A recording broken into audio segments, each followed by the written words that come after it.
madaxweyne ku-xigeen mudane guddoomiyaha golaha wakiilada labada ku-xigeen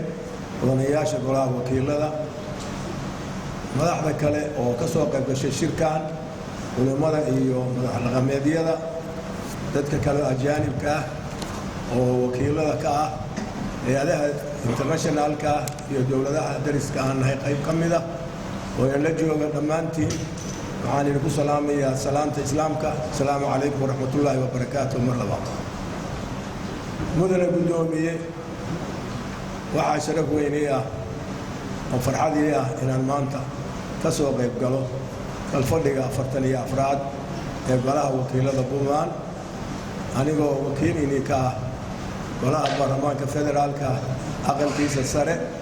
oo idinku halkaan iga doorateen inaan ka qayb galo waxaan farxadaas ii wehelisa maanta halkan mudanayaasha isugu yimid waxa weeye isu soo noqodkii koowaad oo kalfadhigii koowaad oo sanadkan markii laga reebo kii doorashada oo madaxda lagu kala dooranayay hoggaanka baarlamaanka iyo hoggaanka xukuumadda labadaba soo noqodku waxaan u leeyahay inagu ma aynaan ahayn dad axsaab ku tartama iyo mabaadiin kala soocan oo la kala aaminsan yahay waxaynu ahayn dad si madax bannaan oo daafuran isu doorta cid kastana ay u bannaan tahay inuu murashax noqdo oo buuxiso shuruudaha xeerka doorashada marka taas haddii la soo dhaafay 5 bilood iyo dheeraad baa laga joogaa waxaa loo baahan yahay golaha wakiilada inay maanta u bilaabato weji cusub oo midaysan oo ay ku dhaqmaan shuruucdii u degsanayd oo dastuuriga ahayd oo dalka dhibaatooyinka jirana laga saarayo horumar horle iyo weji cusub iyo waa cusubna lagu waabariisto oo lagu mideeyo wixii awal lagu kala bedelaa oo la kala doorashadii murashaxiintii tirada badnayd oo halkaan lagu kala saaray maanta hoggaanah baa meeshii yaalla halkaa hoggaana baa wada doorateen kii markaa codkiisa siiyey iyo kii aan siinana waa isku mid maamulkii iyo idinkaba mid walba waxaa loo baahan yahay inuu dadka mideeyo oo aan kala qaybsanaan jirno duruufo adag baa lagu jiraa alxamdulilaahi rabbilcaalamiin qaar waan ka baxnay laakiin saamayntii way leedahay oo abaartii saamaynteedii hore way jirtaa oo dad badan baa cayra oo xereha barakacyaasha ku jira dad badan baa xoolii dhaafeen dad badan baa weli baahi qaba arrimaha amnin baa jira oo amnin darraa jira weliba khusuusan meelaha muhiimka ah oo dhinaca gudub iyo dhinaca muxuu ahay gobolka bari intaba marka in ladkii la mideeyo oo laga soo gudubiyey doorashadii maanta weji cusub la isla yimaado ayaa loo baahan yahay intaasaan anugu taas idinka oranayaa xildhibaanada meesha maanta fadhiya 49 waa cusub yihiin 17 baa raggii hore ka jira guddoonku isagu waa qaarna waaba ahaayeen xildhibaano qaarna golaha laftiis ka shaqayn jireen xogogaal bay u yihiin ninka ku-xigeenka koowaad oo baasagoo nin aan maqlayn oo garsoora ka mid ahaa waay arag bay u yihiin waxa dalka ka jiray dadka cusub oo ku soo biiray oo dhallinyarada ah aqoon dheeraada in la yimaadaan baa looga baahan yahay dastuuriya si ay u aqoodaan waajibaadkooda dastuurka bartaan kan federaalkana bartaan oo wixii xuquuq u dhaxeeya dowladaha xubnaha ka ah dowladda federaalka iyo dowladda dhexe ay u ogaadaan dalkana saa ku hogaamiya intaas baan ugu dardaarmayaa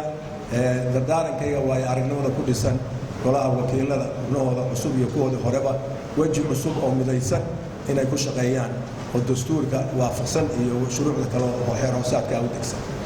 golaha xukuumadda oo madaxweynaha hogaaminaya madaxweyne ku-xigeenka iyo golaha wasiirada iyagana waxaa laga doonayaa sidoo kale mar haddii wixii kale doorashadii iyo dhibihii lasoo dhaafay maanta in si midaysan iyana u wada shaqeeyaan oo ninkii doortay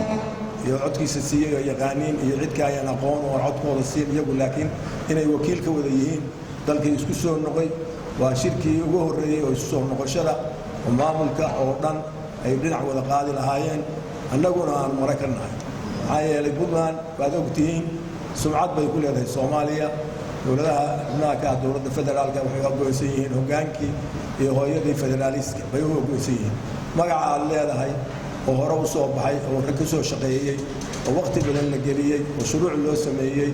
oo nidaam ku samaysmay وهذه الدولة هي كل سنين وأدونك اعتراف سنين هاي مال كسته وجوه درس دولة درس كان مغليسين غرمدا مدوبي واد مغليسين أي وذا فصين إن أنو كانوا شارك إنه كادو مغال كان يمجع إنه كادو وكان كيما يقولنا هاي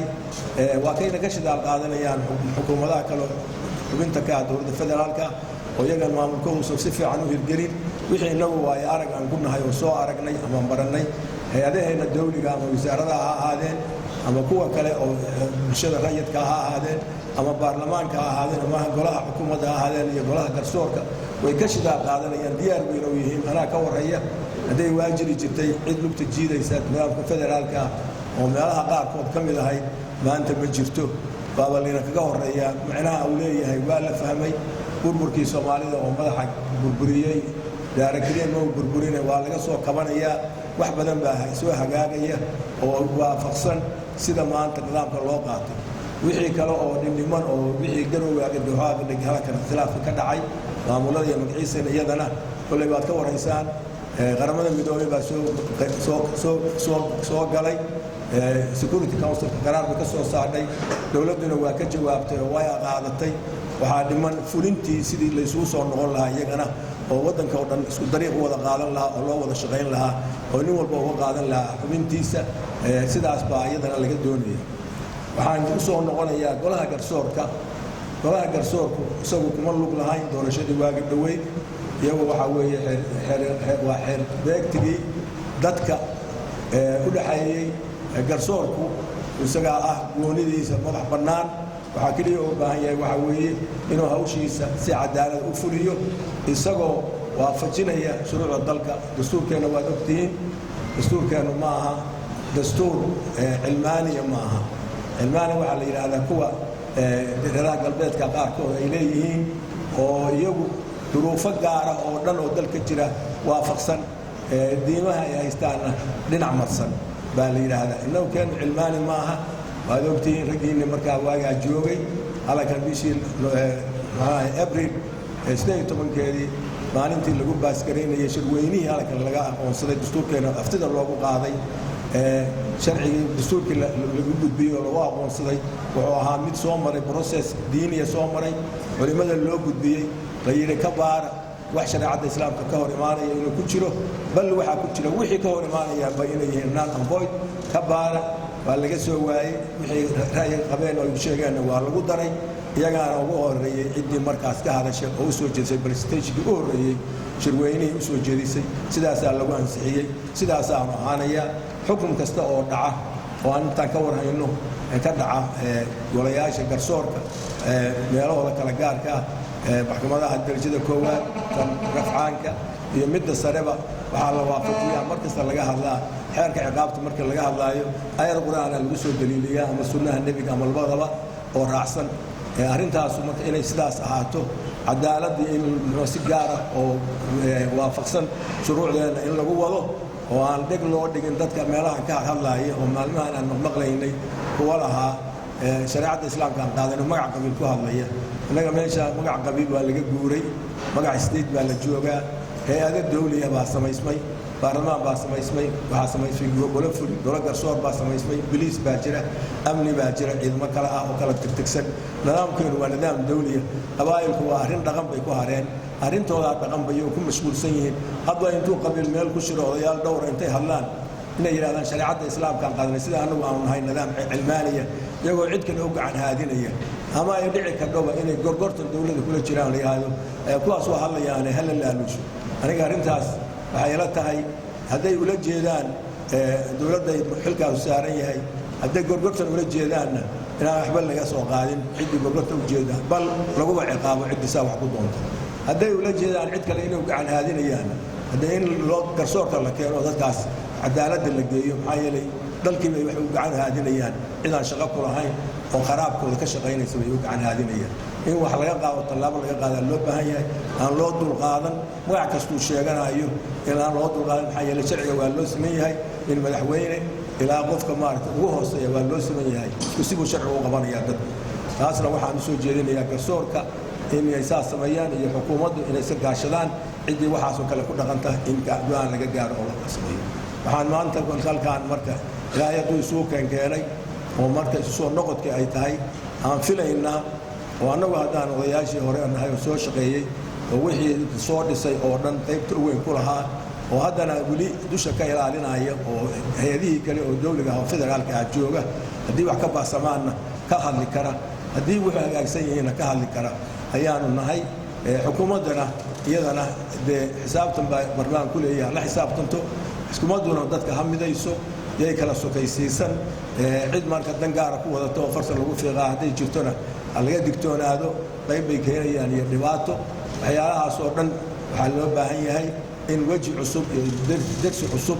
iyo laga qaato iyo waa cusub oo aan khilaaf meerna ka jirin xukuumadda dhexdeeda ama uusan ka jirin baarlamaanka dhexdiisa ama baarlamaanka iyo xukuumadda ay sharcigaas dalka u degsan oo kala hago oo sida ahaado odayaasha dhaqankuna iyaguna inay taas ay respect gareeyaan maalinba ismaan meel ku shiray ee magaalo hebla taas ay taraha ay ka baantoobaan umuurahooda gaarka ah waaba u yibaaleen hawlo badan bay leeyihiin oo dastuuriya tooda ay ku ekaadaan sidaasaa loo baahan yahay إن شاء الله تعالى وحنا نكسب ما أنت كل فرمي ما في عكس بعنا فينا إن يسهر وسعمان شروع عصب اللي كانوا اللي تجيه وحي اللي منا وحلقة قبته وحي هو وجدنا يصير وهذا سنة الله سميه وحي ريفورم بعنا الدولة اللي جسوا هي إلى ريفورم كي وحكب الدشو هدي وحبا سمين ما والله اللي هره لا أنا كوا نشوف هدي حتى كوس ما أنت هدي بسمين إن المحل قبل دلو وواحد عصب ولا أنت حبا اللي في الهاي الله ضبطي وحي اللي في الهاي أي موقدان وترسبارنت هذا ولا أركو ولا يراد والله وعصوات ملايين سيدا أصلا قرض ما هيدا ودن قوة الإسبحية أو النقضة وخرج كيس دخل كيس خرج كيس إسلام كذا اسمي زمان سيدا أصلا فينا إن شاء الله تعالى كالفرق عنا قول ما رجينا قول وناكسن سيدا أصلا لا هي ودومية هي ولا وكيلة كمان تبى عيني رجينا شغل وناكسن يا مستقبل وناكسن يا هول وناكسن ساسا عيني رجينا إن شاء الله تعالى والسلام عليكم ورحمة الله.